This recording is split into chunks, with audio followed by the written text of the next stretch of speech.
Bienvenue à tous. On est très heureux de se retrouver pour notre culte en direct. Et ce matin, surprise particulière où on va pouvoir rejoindre la louange avec la prédication de la parole de Dieu. Et on vous donnera aussi des informations au fur et à mesure du temps. On veut faire les choses avec sagesse, dans la sérénité.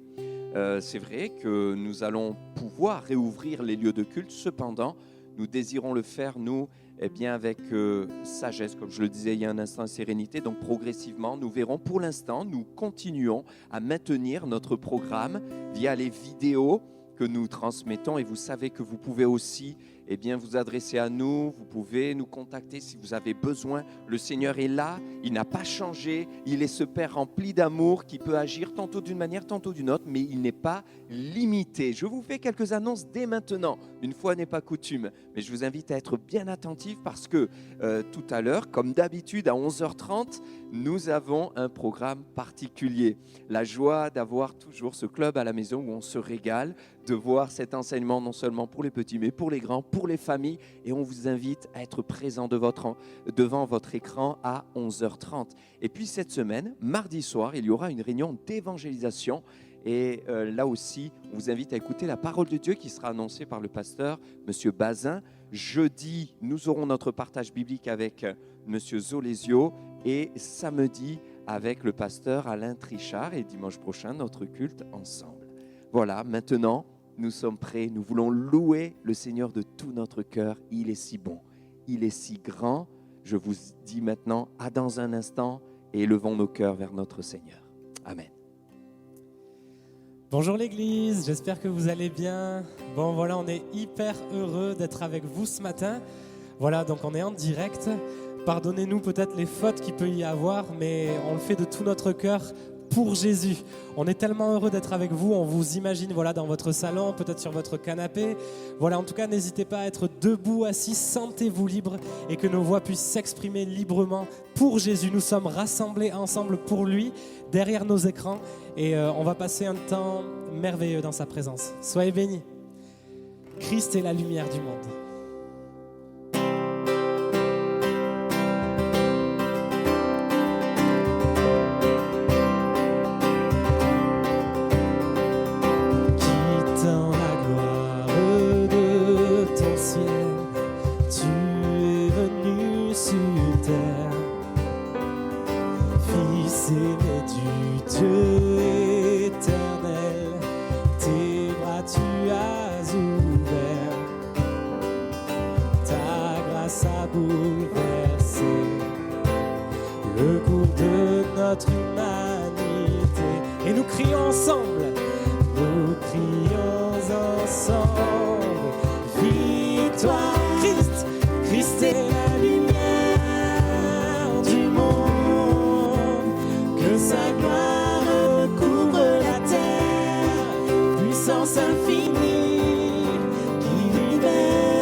Les nations de la terre s'inclineront devant le Père, chanteront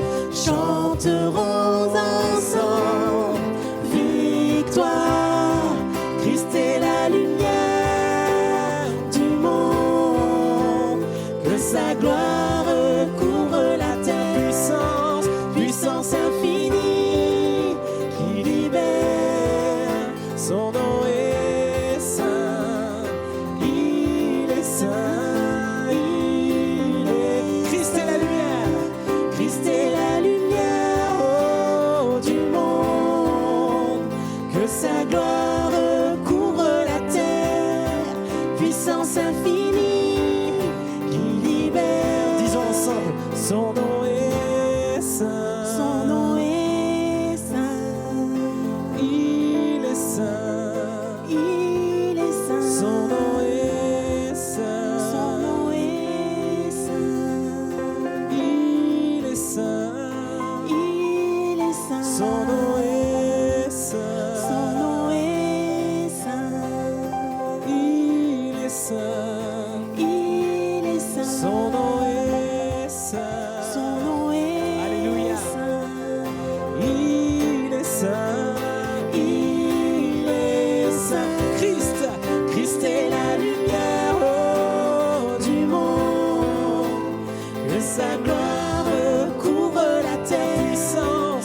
Seigneur, ton nom est saint. Tu es la puissance infinie qui libère. Et je te prie, Seigneur mon Dieu, pour que ce matin, tu puisses toucher par ton esprit toutes les personnes qui te regardent et qui t'écoutent, Seigneur.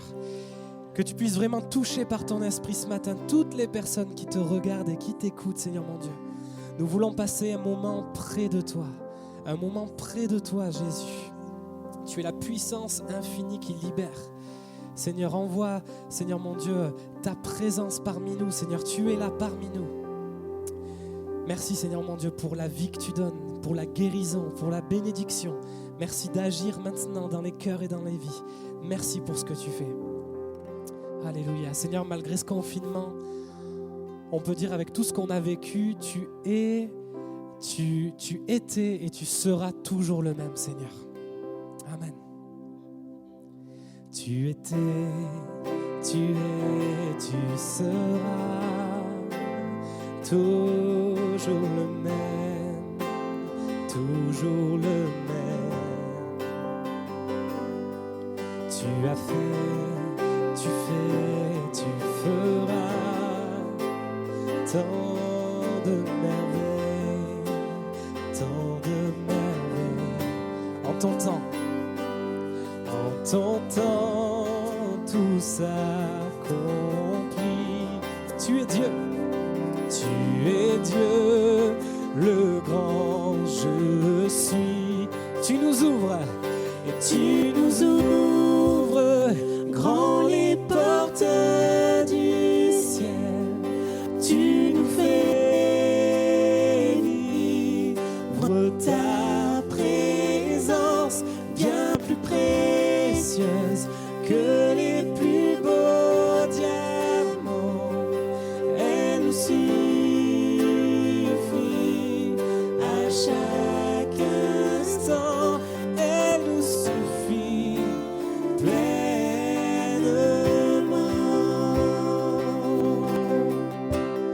Tu étais et tu seras toujours le même. Alléluia, Seigneur. Toujours le même. Tu as fait, Seigneur. Tu as fait, tu fais, tu feras tant de merveilles, tant de merveilles. Alléluia. En son temps, tout s'accomplit. En ton temps, tout s'accomplit. Parce qu'il est Dieu, le grand je suis. Tu es Dieu, le grand je suis. Tu nous ouvres grand les portes du ciel. Tu nous fais vivre ta présence bien plus précieuse que les plus beaux diamants. Elle nous suffit à chaque instant. Elle nous suffit pleinement. Oh, elle nous suffit, Jésus, ta présence en nous. El Shaddai, El Shaddai, Dieu tout-puissant, Dieu tout-puissant, Adonai, Adonai, Dieu qui vit éternellement. Disons-le ensemble, tu nous ouvres grand. Et tu nous ouvres grand les portes du ciel. Tu nous fais vivre ta présence bien plus précieuse que les plus beaux diamants. Elle nous suffit à chaque. Tu nous ouvres et tu nous ouvres grand les portes du ciel. Tu nous fais vivre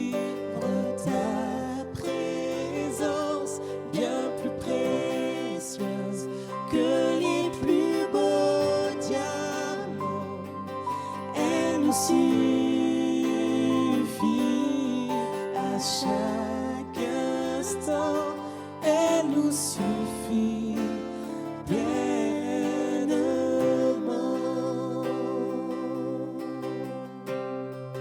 Oh,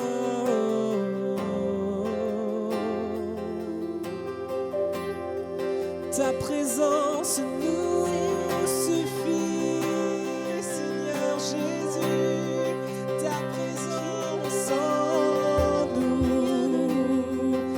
Seigneur Jésus, tu n'es pas limité. Tu n'es pas limité. Commencez à élever vos voix dans vos maisons, tous ensemble. Alléluia. Jésus, à toi la gloire. Ta présence nous suffit, Jésus. Christ seul me suffit, alléluia.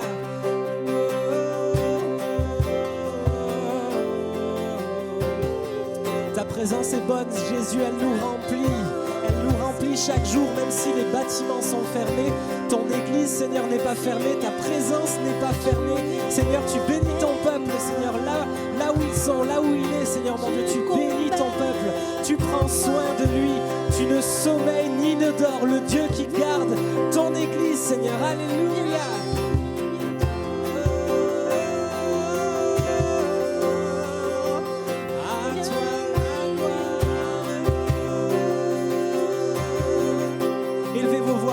Élevez vos voix. Alléluia, priez en famille. Alléluia, tu es digne, Seigneur.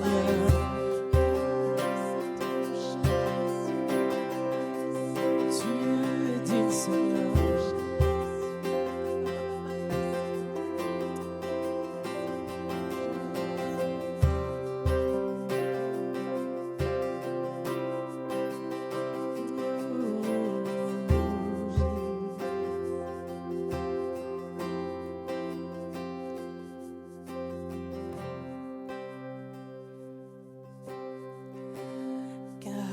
Tu es Dieu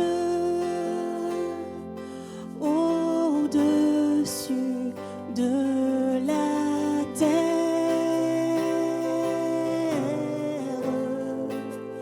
Tu établis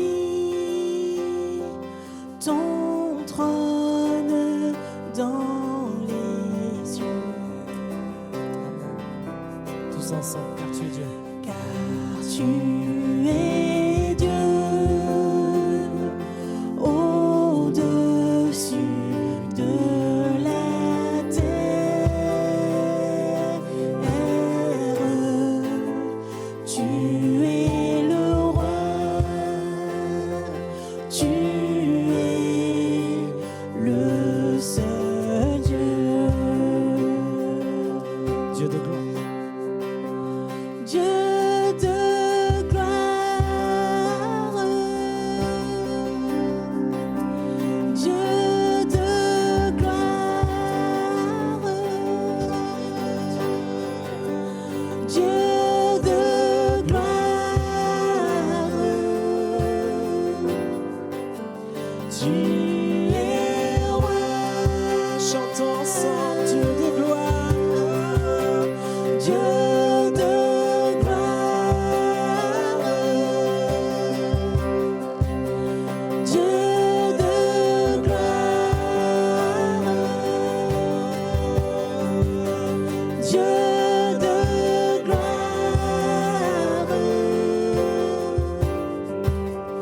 tu es roi, Car tu es Dieu au-dessus de la terre. Alléluia. car tu es Dieu au-dessus de la terre.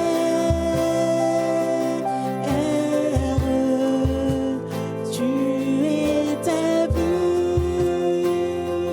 ton trône dans les cieux. Tu es Dieu au-dessus de la terre.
Dieu de gloire.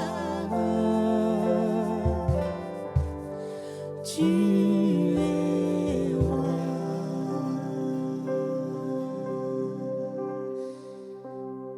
Seigneur mon Dieu, tu es le Dieu de gloire.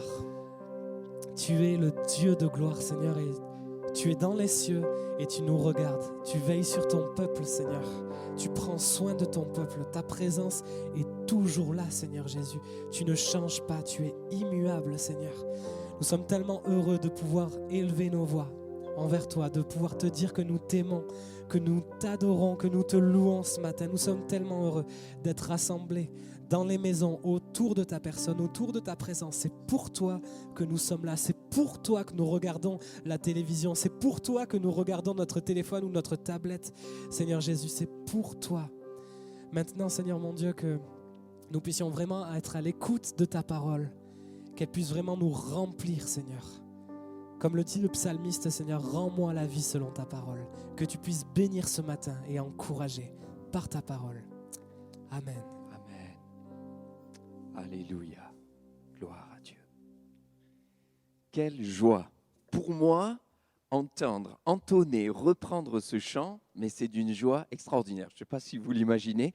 Certains pourraient se dire comme moi, ça me rappelle des souvenirs extraordinaires. Moi, je me revois sur les genoux de mes parents à sautiller et à prendre ce chant, mais si fort. Et je crois que ce n'est pas un hasard. Si ce genre de cantique est resté gravé dans nos cœurs et dans nos mémoires, c'est réellement qu'il est spirituel. Il est issu de la parole de Dieu. Dieu est au-dessus de tout et il règne. Et nous sommes en train de lui dire dans cette prière, car tu es Dieu au-dessus de la terre. Tu es le Dieu de gloire, tu es le seul Dieu et tu es notre Dieu. Mes frères et sœurs, je nous invite à cette confiance totale dans le Seigneur. Et on continue à partager ensemble la parole de Dieu dans ce que nous avions entrepris déjà il y a plusieurs semaines. Alors c'est la 7e partie de notre message, les desseins de l'Éternel, avec ce verset phare, bien sûr, des Proverbes, Proverbes 19-21, qui nous rappelle une chose, c'est que s'il y a beaucoup de projets dans le cœur de l'homme, c'est le dessein de l'Éternel qui s'accomplit. Alors nous, on fait des projets, on va, on vient, on pense, on se dit j'irai là, j'irai à droite, j'irai à gauche l'année prochaine. Je ferai ceci, je ferai cela, mais comme dit Jacques, nous ne sommes qu'une vapeur qui paraît pour un temps, puis qui disparaît. Donc, il est important de comprendre que nous devons tout soumettre à la volonté de Dieu et que c'est le dessein de l'Éternel qui s'accomplit. Le dessein de l'Éternel, ça a été de créer l'homme, l'homme a été créé. Ça a été de sauver l'homme au travers de Jésus-Christ. Dieu sauve l'homme au travers de Jésus-Christ. Ça a été d'envoyer son Fils et de le ressusciter. Jésus est ressuscité. Et le dessein de l'Éternel, c'est de ramener Jésus-Christ qui viendra, puisqu'il revient, il vient bientôt nous chercher. Et ce que Dieu a dit, il le fait, il le fera, ça va s'accomplir. Donc Jésus vient bientôt. Et dans ce partage où nous avions compris l'importance de porter nos regards sur le plan de Dieu, sur la volonté de Dieu, sur les desseins de l'Éternel, on avait pris ensemble la parabole des 10 vierges, qu'on a d'ailleurs intitulée « Je me suis permis » avec vous, si vous l'avez partagé, bien sûr, aussi dans votre pensée.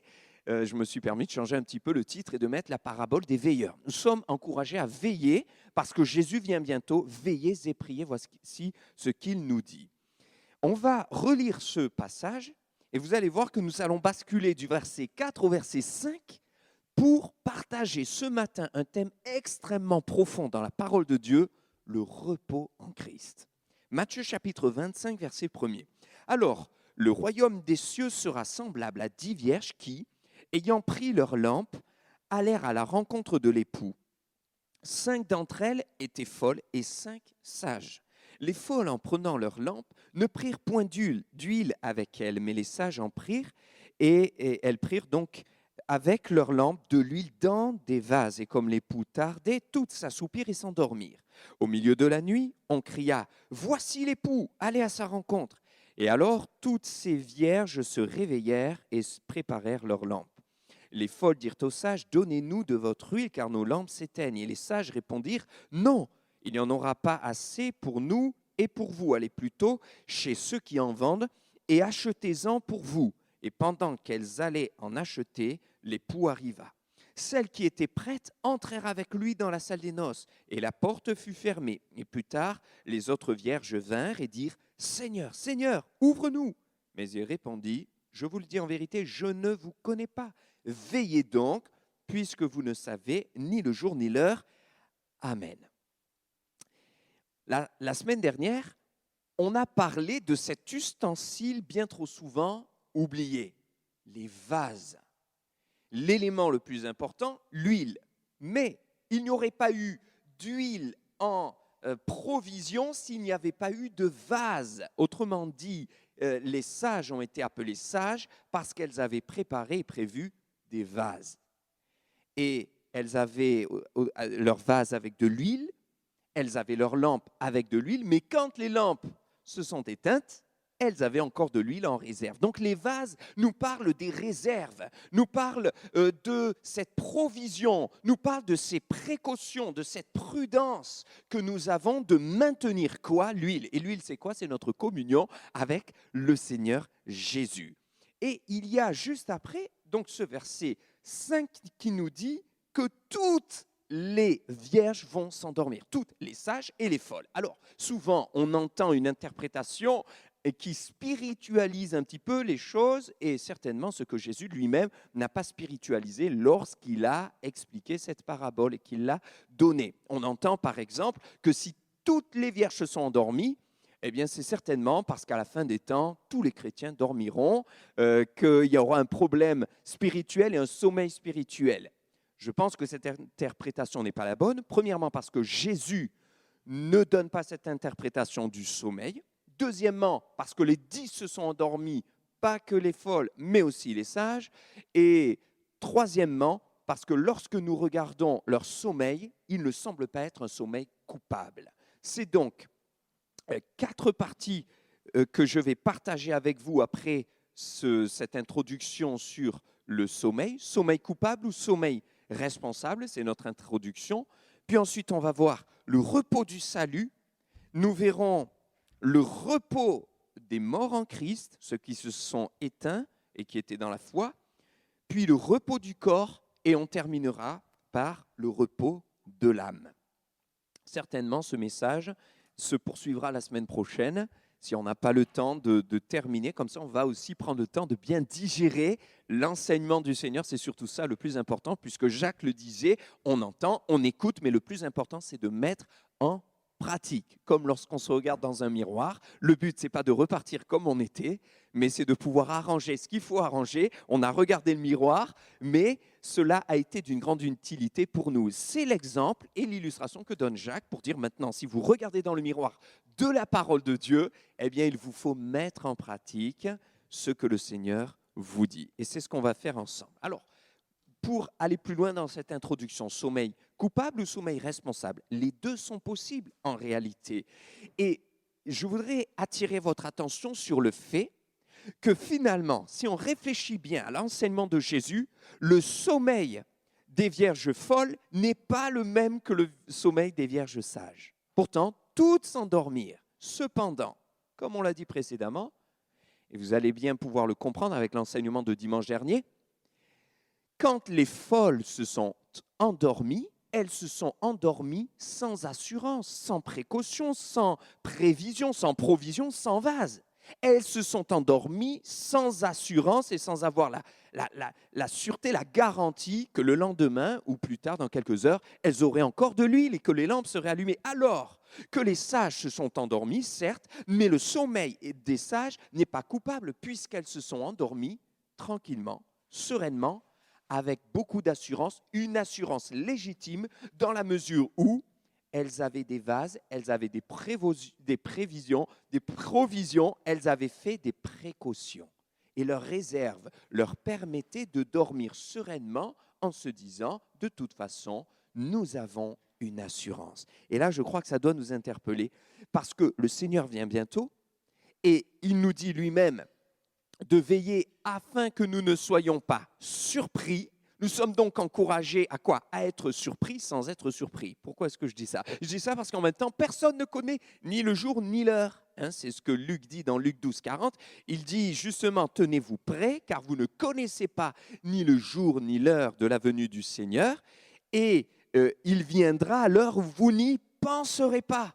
Ça veut dire qu'on sera surpris, mais on peut être surpris sans être surpris. Alors je m'explique. Les vierges sages, elles ont été surprises, mais sans être prises en défaut, sans être mises en difficulté.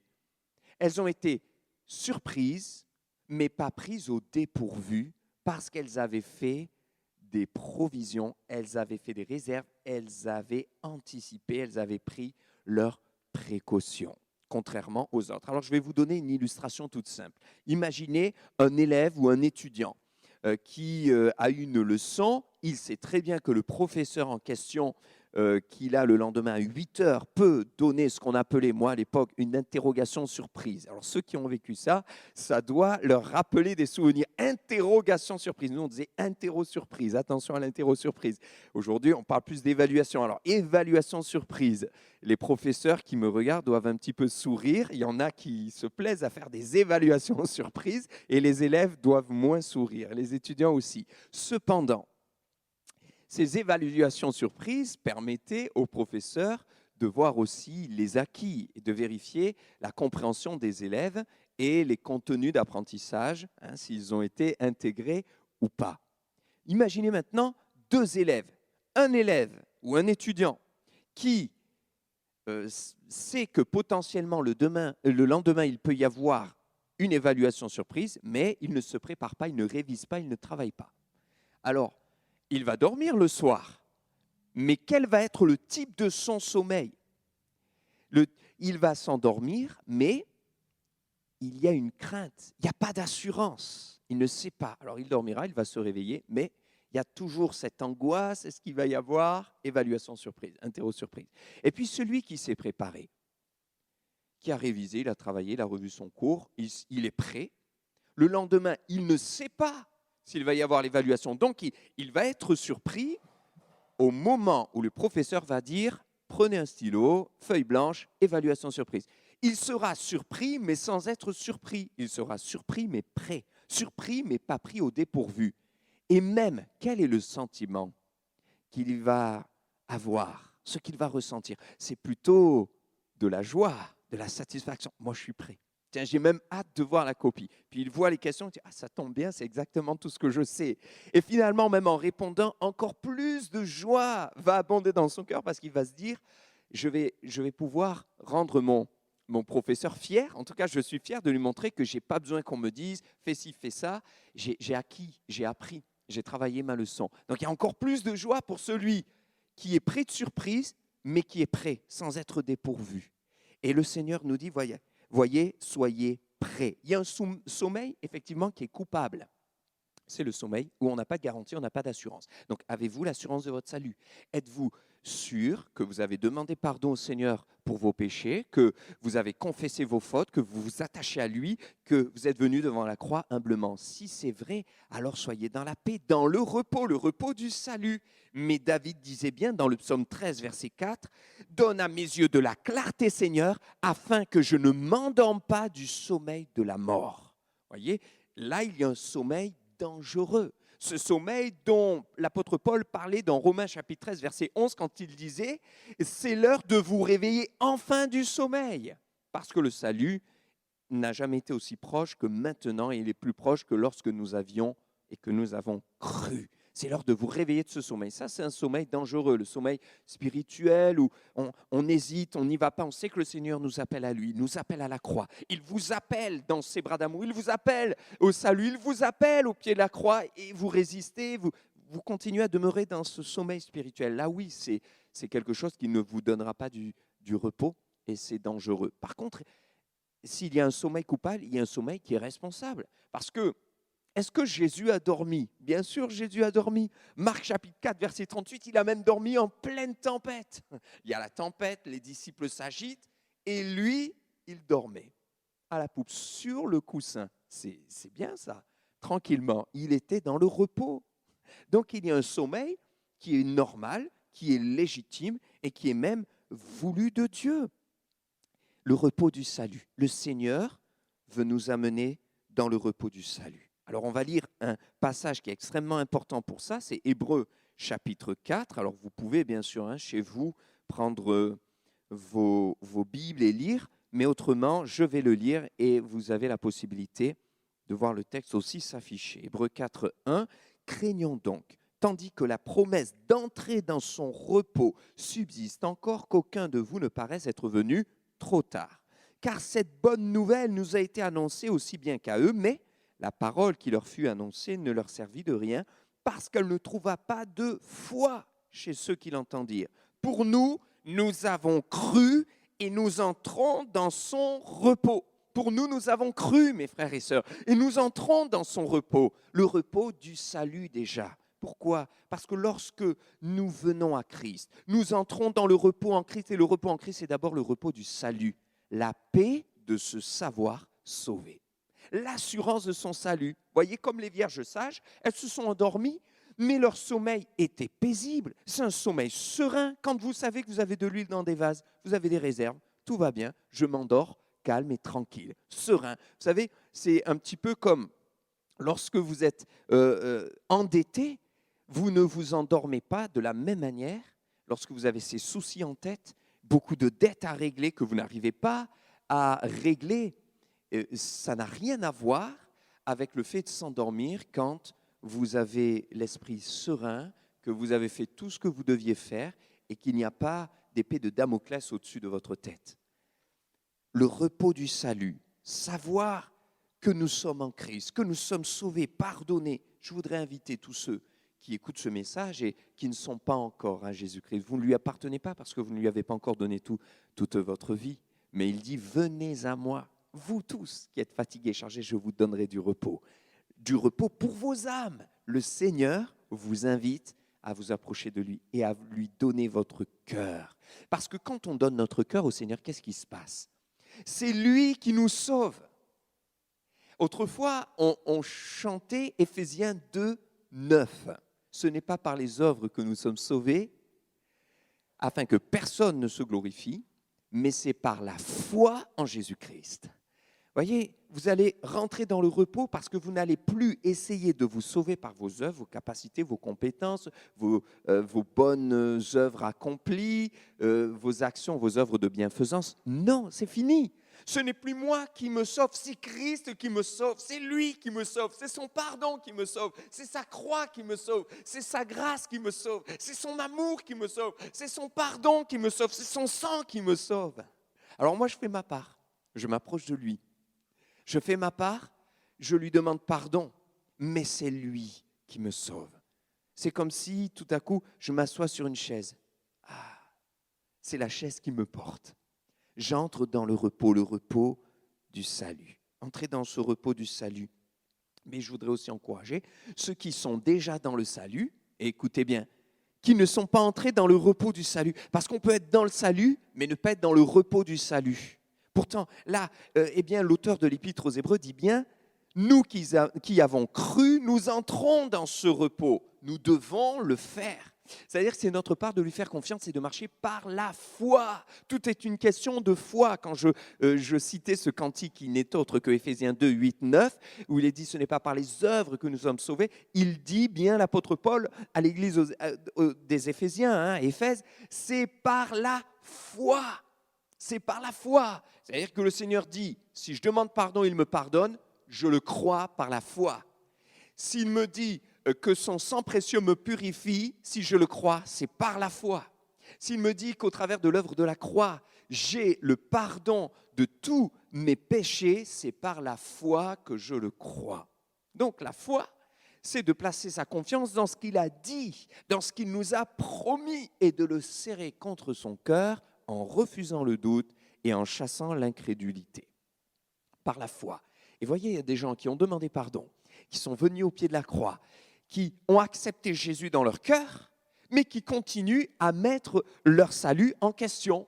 Ils remettent en question leur espérance, le ciel, le salut. Ils disent, je ne sais pas si je suis sauvé. Alors ils reviennent au pied de la croix, Seigneur, pardonne-moi pour mes péchés. Et une fois qu'ils ont prié, ils disent, Seigneur, est-ce que vraiment tu m'as pardonné ? Ils manquent de foi ils remettent en question l'œuvre du Seigneur. Et qu'est-ce qui se passe? Finalement, ils ont le salut puisqu'ils demandent pardon. Ils sont honnêtes, ils sont sincères et Dieu est fidèle. Mais ils n'ont pas le repos du salut.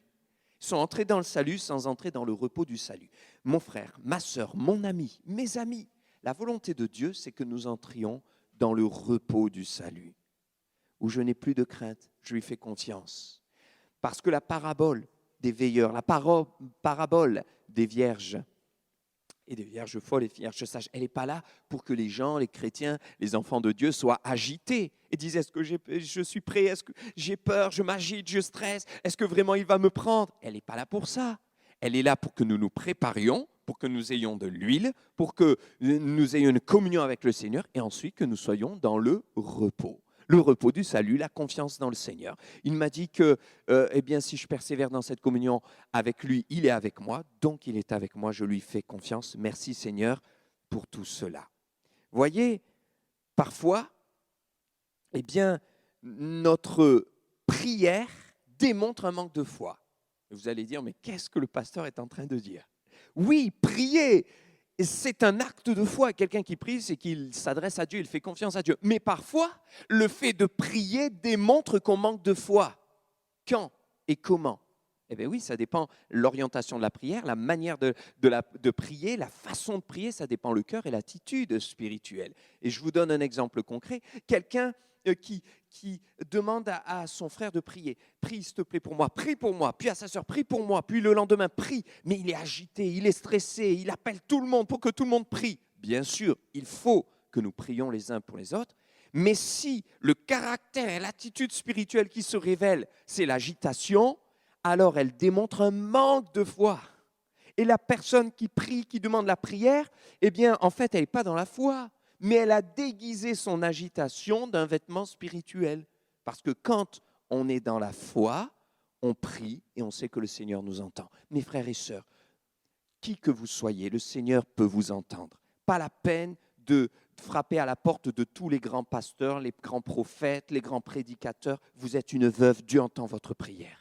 Ma sœur, tu es seule avec tes enfants, Dieu entend ta prière et il entend autant que si c'était la prière du pasteur. Le Seigneur n'a pas besoin des uns des autres. Le Seigneur peut exaucer ta prière.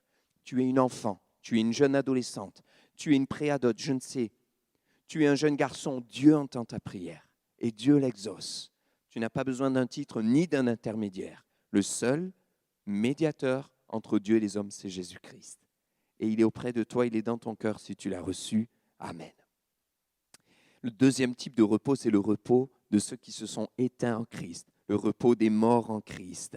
Dans Apocalypse au chapitre 14 et au verset 13, il nous est dit que ceux qui sont morts en Christ se reposent de leurs travaux, car leurs œuvres les suivent. Et je voudrais vous encourager, vous qui peut-être avez perdu un proche, un ami, quelqu'un de votre famille, et il vous manque, vous souffrez, mais l'apôtre Paul aux Thessaloniciens nous invite à être consolés par les paroles inspirées par l'Esprit qui nous rappellent que les morts en Christ ressusciteront premièrement. Le Seigneur veut vous consoler. Il veut vous faire entrer vous aussi dans un repos du cœur, parce que ceux qui vous aiment et qui étaient à Jésus-Christ sont dans un autre repos auprès du Seigneur. Et croyez-moi, ils sont bien mieux que nous.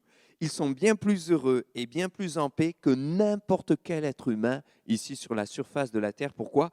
Parce qu'ils jouissent et se réjouissent de la divine présence du Seigneur Jésus. Alors c'est dans 1 Thessaloniciens au chapitre 4 et versets 13 à 18, il y a un texte magistral sur ce thème-là qui ne peut que nous encourager à ce repos du cœur en ayant conscience de ce que vivent ceux qui nous ont précédés. 1 Thessaloniciens chapitre 4 verset 13. Nous ne voulons pas, frères, que vous soyez dans l'ignorance au sujet de ceux qui sont décédés, afin que vous ne vous affligiez pas comme les autres qui n'ont point d'espérance. Car si nous croyons que Jésus est mort et qu'il est ressuscité, croyons aussi que Dieu ramènera par Jésus avec lui ceux qui sont décédés. Voici, en effet, ce que nous vous déclarons d'après la parole du Seigneur, nous les vivants, restés pour l'avènement du Seigneur, nous ne devancerons pas ceux qui sont décédés, car le Seigneur lui-même a un signal donné à la voix d'un archange et au son de la trompette de Dieu descendra du ciel. Les morts en Christ ressusciteront premièrement. Et ensuite, nous les vivants qui serons restés, nous serons tous ensemble enlevés avec eux sur les nuées à la rencontre du Seigneur dans les airs. Et ainsi, nous serons toujours avec le Seigneur. Consolez-vous donc les uns les autres par ces paroles. Amen. Le Seigneur est votre consolateur. Le Seigneur est notre consolation. Parce que nous savons que nous serons tous ensemble avec ceux qui nous ont précédés, qui sont aujourd'hui dans le repos du Père. Et puis, enfin, le repos du corps. Alors, je dis enfin parce qu'il y a le repos de l'âme, mais on verra que succinctement ce matin, le repos de l'âme. Alors, parlons du repos du corps. C'est important, le repos du corps. Alors, il y en a peut-être même qui se réjouissent déjà parce qu'ils sont tellement fatigués. Et peut-être vous êtes fatigués, harassés parce que vous avez eu une grosse semaine, vous travaillez beaucoup. Eh bien, le repos du corps est important. Ça nous ramène à une notion spirituelle extrêmement essentielle pour nous. C'est l'équilibre. Et c'est important de comprendre que dormir dans la Bible, ce n'est pas toujours à spiritualiser, c'est même parfois très spirituel. Le premier repos forcé, c'est Dieu qui l'a fait. Oui ou non? C'est écrit, Genèse chapitre 2, verset 21. Il nous est dit que Dieu mit Adam dans un profond sommeil. Dieu fit tomber un profond sommeil sur Adam, l'homme. Et ensuite, il tira une côte de l'homme afin de créer la femme. Donc, il a fait tomber un profond sommeil sur Adam qui s'endormit. Donc c'était un sommeil voulu de Dieu. Vous savez que c'est Dieu qui nous a créés avec ce besoin de se reposer. Et le psalmiste au chapitre 121, et tout à l'heure Samy, pendant les chants, l'a cité. Et je pense qu'il n'y a pas de hasard. Le psalmiste disait au verset 4 du chapitre 121 des psaumes, « Toi Seigneur, tu ne sommeilles ni ne dors. » Alors il y en a peut-être qui se posaient la question, est-ce que Dieu dort? Dieu ne dort pas. Et Dieu n'a pas besoin de dormir. Dieu est en éveil constant. Il ne sommeille ni ne dort. Et ce verset nous permet de faire une différence avec l'homme. Vous et moi, on a besoin de dormir, on a besoin de repos du corps. C'est pour ça que si certains ne dorment pas, certains aimeraient se reposer, mais ils vivent des insomnies. J'ai juste envie de vous dire, priez, demandez au Seigneur. Il est fidèle pour vous donner du repos. David disait, je me couche et je m'endors en paix, car toi seul, ô Éternel, me donnes la sécurité dans ma demeure. Psaume 4, verset 9. Donc, il est important de prier, de dire, Seigneur, mon corps a besoin de repos. Tu vois, je suis harassé, je suis épuisé, j'ai de mes enfants, je cours partout. Donne-moi du repos, Seigneur. Aide mon corps à se reposer. Donne-moi du sommeil la nuit, car de moi-même, je n'y arrive pas. Finalement, c'est une question d'équilibre. Proverbe 10, verset 5 nous dit, celui qui dort pendant l'été est un fils qui fait honte, mais par contre, celui, c'est l'inverse, c'est dans l'autre sens. Je reprends le verset. C'est celui qui amasse pendant l'été, qui travaille en fait pendant l'été, est un fils prudent, mais justement, celui qui dort pendant la moisson est un fils qui fait honte. Et ce verset nous invite à comprendre que dormir n'est pas un problème. Le problème, c'est quand est-ce que je dors et pourquoi je dors. Il y en a qui dorment le jour, par exemple, pour jouer aux jeux vidéo la nuit. C'est peut-être un petit peu décalé et inversé. Il y en a qui regardent des films très tard et qui se couchent la nuit, et la nuit, ils regardent la télévision toute la nuit, et puis le lendemain, ils sont fatigués, ils n'arrivent pas à travailler. Donc, il y a un temps pour tout, et Ecclésiaste 3 nous dit, il y a un temps aussi pour dormir, pour se reposer, un temps pour travailler, il y a un temps pour tout. Il est important d'être courageux et demander au Seigneur son aide. Le repos du corps, c'est aussi le repos dont Jésus avait besoin. Jésus a-t-il dormi? Oui, Jésus a dormi. Jésus a-t-il été fatigué? Oui, Jésus a été fatigué. Jean chapitre 4, Jésus est fatigué au puits de Sichar. Et c'est là qu'il rencontre cette fameuse femme samaritaine. Donc Jésus lui-même a été fatigué. Jésus a-t-il dormi? Oui, et pas que la nuit, même le soir, lorsqu'il a dit aux disciples, « Allez, passons de l'autre bord. » Bon, on y va, Seigneur. Il est avec eux dans la barque et il se met à dormir. On a cité ce verset tout à l'heure. C'est Marc chapitre 4, verset 31. Jésus dort en pleine tempête. Il y a les vagues, la tempête, le tourbillon. Les disciples sont apeurés. Ils le réveillent. « Seigneur, nous périssons et toi tu dors. » Ils lui font même des reproches. Pourtant, il dormait. C'était quoi? C'était le repos en Christ. C'était un repos spirituel. Il était en paix, le Seigneur, tout simplement. Alors, je bascule sur un autre texte. Maintenant, c'est Acte 12, verset 6. Il nous est dit que l'apôtre Pierre, dans ce texte faramineux où il a été enfermé, l'apôtre Pierre dormait. Et il dormait comment et pourquoi? eh bien, il dormait entre deux gardes. Il dormait entre deux gardes, sachant qu'il était gardé par 16 gardes. 16 gardes qui n'étaient pas des personnes tendres, mais des gens qui étaient violents.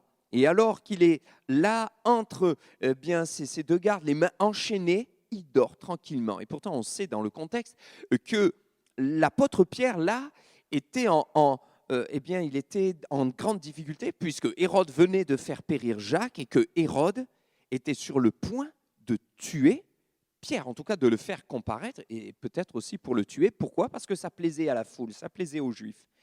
Et donc, Pierre savait tout cela, et pourtant, il dort. Mais quel est ce sommeil ? Il dort, il est dans le repos. Dans le repos. Et ça nous amène à basculer sur le repos de l'âme, qu'on développera beaucoup plus longtemps la semaine prochaine. Mais mes frères et sœurs, si le corps était en train de se reposer, dans des circonstances houleuses, en pleine tempête pour Jésus, en pleine tempête spirituelle pour Pierre, c'est pourquoi ? C'est parce qu'ils étaient dans le repos de l'âme. Donc il y a le repos du salut, il y a le repos qui concerne ceux qui sont morts en Christ, il y a le repos du corps et il y a le repos de l'âme. Et si nous sommes entrés dans le repos du salut parce que nous appartenons au Seigneur Jésus, nous sommes encouragés maintenant à demeurer dans le repos.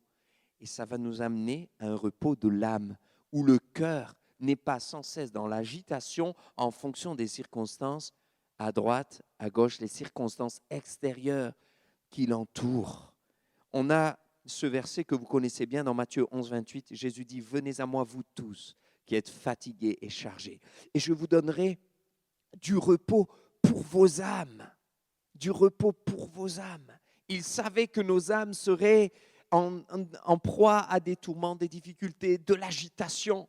Et il dit, je vous donnerai du repos pour vos âmes. Mon frère, ma sœur, Dieu veut te donner du repos, mais du repos intérieur. Cette situation de Pierre, la situation de Jésus, et on pourrait rajouter la situation de David dans le psaume 13, verset 3, où il dit, jusqu'à quand mon âme aura-t-elle des soucis ? Jusqu'à quand aurai-je des soucis dans mon âme ? Donc, il savait qu'il y aurait un repos de l'âme qui pourrait lui être donné que par le Seigneur. Dans le psaume 131, alors c'est beaucoup plus tard, David dira, « Je ne m'occupe pas des choses trop élevées ou trop grandes pour moi.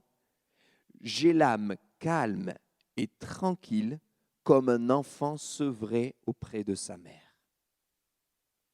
Autrement dit, David prend cette image si belle. J'aimerais tellement vous encourager à garder ce verset dans votre cœur, imprimé dans votre cœur et dans votre mémoire.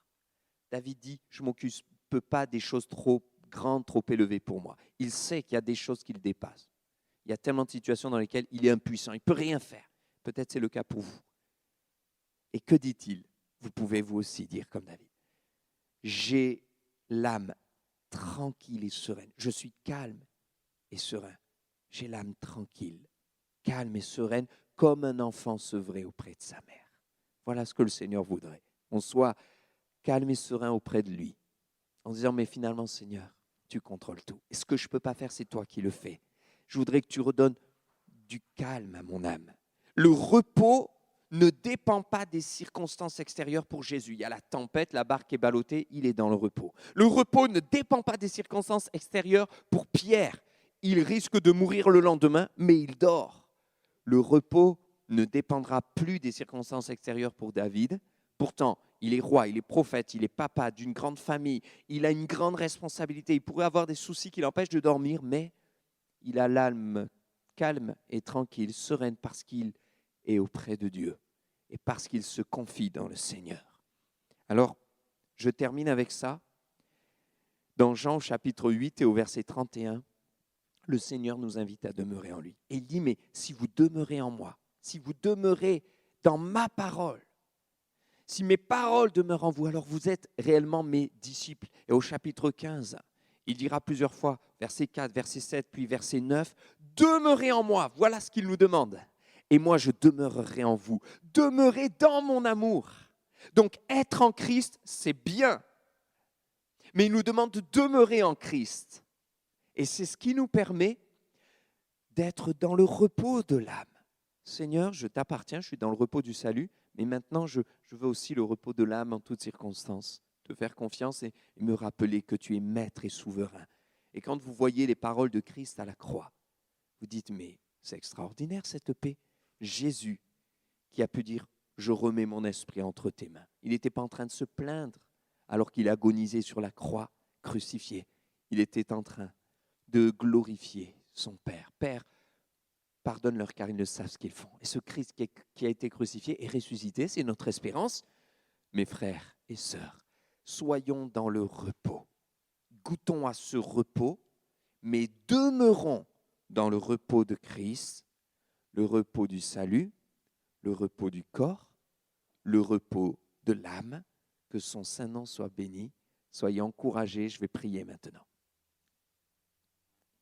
Seigneur, nous voulons te rendre grâce et gloire parce que nous savons qu'il y a parfois des tempêtes autour de nous, des problèmes qu'on n'aurait pas imaginés qui peuvent venir nous submerger, comme lorsque la tempête est survenue alors que les disciples étaient dans la barque et que l'eau était en train de rentrer. Et parfois, cette tempête et la mer déchaînée semblent nous faire croire que nous allons couler, mais nous voulons nous rappeler que quand tu es dans la barque ne coule pas. Et que l'important, c'est d'être comme tu es. Tu es notre modèle, dans le repos, dans la paix. Merci Seigneur pour le repos du salut. Mais nous voulons demeurer dans le repos du salut.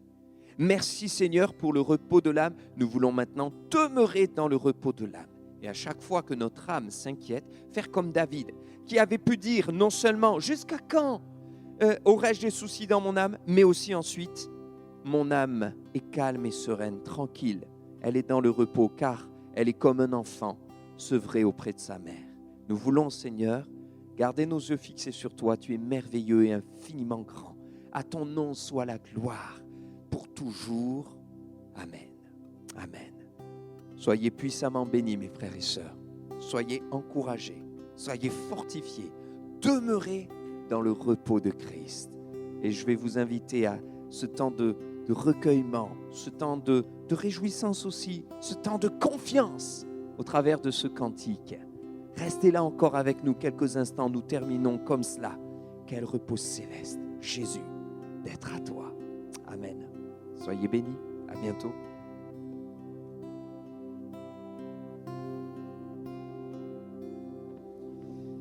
Quel repos céleste, Jésus, d'être à toi pour la mort et la vie. Dans les jours mauvais, de chanter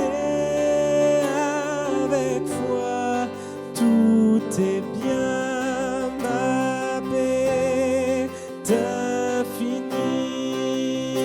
Quel repos! Quel repos, quel repos, quel repos, quel repos, quel céleste repos, quel repos céleste quand enfin Seigneur auprès de toi j'aurai ma place. Après les travaux, les combats, après les travaux, les combats, la douleur, à jamais je pourrai voir ta face. Quel repos, quel repos, quel repos, quel repos, quel repos, quel céleste repos. Une dernière fois ensemble, quel repos, quel repos, quel repos, quel repos, quel repos, quel repos. céleste,